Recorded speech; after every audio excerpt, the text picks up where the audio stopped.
Hello दोस्तों, welcome to Akash tech learning. अभी इधर कुछ दिनों से मैं वीडियो नहीं बना पाया था, लगभग 3-4 दिनों से। तो बेसिकली उसका रीज़न ये था कि हमारा ASO/CSS वाला DB का प्रोसेस चल रहा था। एक्चुअली DB नहीं चल रहा था, अटेस्टेशन फॉर्म वगैरह भरे जा रहे थे, ठीक है। तो मैं उसी में बिज़ी था थोड़ा सा। तो एक्चुअली क्या है कि CSS का मैंने देखा कि अटेस्टेशन फॉर्म जो है ना वो ऑनलाइन ही भरा जा रहा है। ऑनलाइन एक पोर्टल बना हुआ है CGLE करके, DOPT का, तो उस पर ही सब कुछ मतलब फिलअप हो रहा है। तो वही वाला काम चल रहा था, इसीलिए मैं थोड़ा वीडियोज़ नहीं डाल पा रहा था। तो वो कंप्लीट हो गया है और इसी ASO/CSS का जो प्रोसीजर है वो बेसिकली 2 अप्रैल से लेके 16 अप्रैल तक हमारा DB चलने वाला है, ठीक है। तो हर किसी का अलग अलग स्लॉट है और DB का शेड्यूल भी सबको आ चुका है, ठीक है। तो DB सबका वहीं पे दिल्ली में ही होता है। मैं एक्चुअली 2023 वाले एग्ज़ाम से EA हूँ इन CBIC, ठीक है। और 2024 से मुझे ASO इन CSS मिला है। इसी की DB की मैं बात कर रहा हूँ आपसे, जो अभी मतलब ऑनगोइंग है, ठीक है। तो मैं आगे की भी अपडेट्स आपको ज़रूर दूंगा अपने ज्वाइनिंग से रिलेटेड, कि मैंने कब ज्वाइन करा, क्या मुझे कौन सी मैंने मिनिस्ट्री चूज़ करी है, कौन सी मुझे मिली और क्या मुझे सेक्शंस अलॉट हुए। तो ये सारी चीज़ें मैं आपको आगे चल के बताऊँगा जैसे जैसे मतलब ज्वाइनिंग प्रोसीजर आगे बढ़ेगा।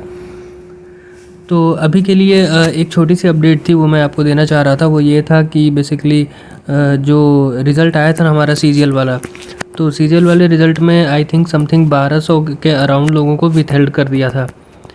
तो विथहेल्ड के करने के कुछ रीज़न्स हुआ करते हैं, ठीक है। तो उसमें मेन रीज़न ये होता है कि जैसे कि आपका प्री और मेंस में फ़ोटो मिसमैच हो जाए, या फिर आपका साइन मिसमैच हो जाए, आपका फिंगरप्रिंट में कुछ इशू आ जाए, और उसके बाद में जो वहाँ पे लाइव मतलब फ़ोटो लेते हैं ना, वो आपका पेपर 1 और पेपर 2 में कुछ डिफरेंस हो जाए, कुछ परसेंट उनका टॉलरेंस होता है, उस टॉलरेंस लेवल को अगर पार कर गया कि आपकी फ़ोटोज़ नहीं मैच कर रही हैं, तो वो आपको विथहेल्ड कर सकते हैं। ऐसा होता है, जनरली यही रीज़न्स होते हैं। तो बाकी कुछ हंगामा वगैरह हो जाए, ये सारी चीज़ें इनकी वजह से भी विथहेल्ड में कभी कभी डाल देते हैं, ठीक है। तो अब विथहेल्ड में क्या होता है कि विथहेल्ड का जो लिस्ट होती है उन लोगों का जो भी बायोमेट्रिक्स होता है, जो भी डिटेल्स होता है, वो आई थिंक CGL जो SSC जो है वो अपने किसी लैब्स में भेजती है, ठीक है।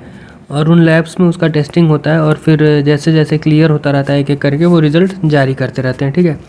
तो उसी में से वो जो 1200 प्लस कैंडिडेट्स थे जिनका रिज़ल्ट विथहेल्ड था अभी तक, उसमें से आई थिंक 219 लोगों का रिवाइज रिज़ल्ट उन्होंने जारी किया है, ठीक है। और इनमें भी इन 219 लोगों को सिलेक्ट कर लिया गया है। तो इसी के लिए सिर्फ रिवाइज रिज़ल्ट है, पूरा का पूरा रिज़ल्ट नहीं रिवाइज़ किया गया है, ठीक है। और तो इस यानी कि इसकी वजह से, और जो नोटिस दिया है SSC ने, तो आपको कोई भी चिंता करने की ज़रूरत नहीं है, क्योंकि नोटिस में साफ साफ लिखा हुआ है इसकी वजह से किसी भी तरह से कट ऑफ में कोई चेंज नहीं है किसी भी पोस्ट के, क्योंकि ये लोग ऑलरेडी इंक्लूडेड रहे होंगे, बस इनका रिज़ल्ट विथहेल्ड करके रखा गया था, ठीक है। विथहेल्ड का ही मतलब होता है कि आप सेलेक्टेड हो बट आपको रिज़ल्ट को आप अभी पब्लिश नहीं कर सकते, उसकी स्क्रूटनी चल रही है, ठीक है।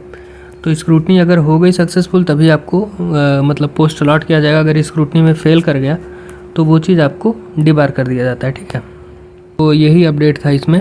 और जहाँ तक ये कोर्ट केसेस की बात है कि जी इनकी वजह से कुछ किसी तरह का स्टे या फिर रिवाइज रिज़ल्ट या फिर कुछ भी री एग्ज़ाम का तो खैर कोई पॉसिबिलिटी नहीं होता है। तो देखो इन सब का भी मतलब मुझे नहीं लगता कि कुछ होने वाला है। सो आप सभी लोगों को मेरी यही सजेशन है, मेरा ही ओपिनियन है कि आपको 2025 का प्रिपरेशन बहुत ही अच्छे से करना चाहिए, क्योंकि निश्चित रूप से कट ऑफ फिर से हाई जाने वाली है और इसमें कोई दो राय नहीं है। आपको बहुत अच्छे से प्रिपरेशन करनी होगी, तभी आपका सिलेक्शन होगा अच्छी पोस्ट पे।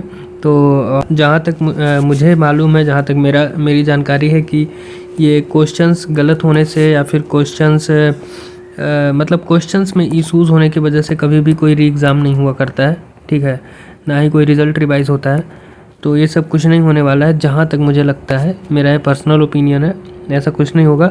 आप सभी लोगों को अपनी प्रिपरेशन अच्छे से करनी चाहिए। Tier 1 बस आने ही वाला है, कुछ ही दिनों में है, तो आपको पूरी तरीके से प्रिपरेशन में लगे रहिए। बाकी चीज़ें सब कुछ चल रही हैं, क्योंकि ये इसका प्रूफ है कि ज्वाइनिंग भी बहुत तेज़ी से चल रही है। हर एक पोस्ट के लिए, हर एक डिपार्टमेंट में सब कुछ स्मूथली चल रहा है, ठीक है। तो इस वीडियो में बस इतना ही, यही अपडेट देना था मुझे। तो थैंक यू।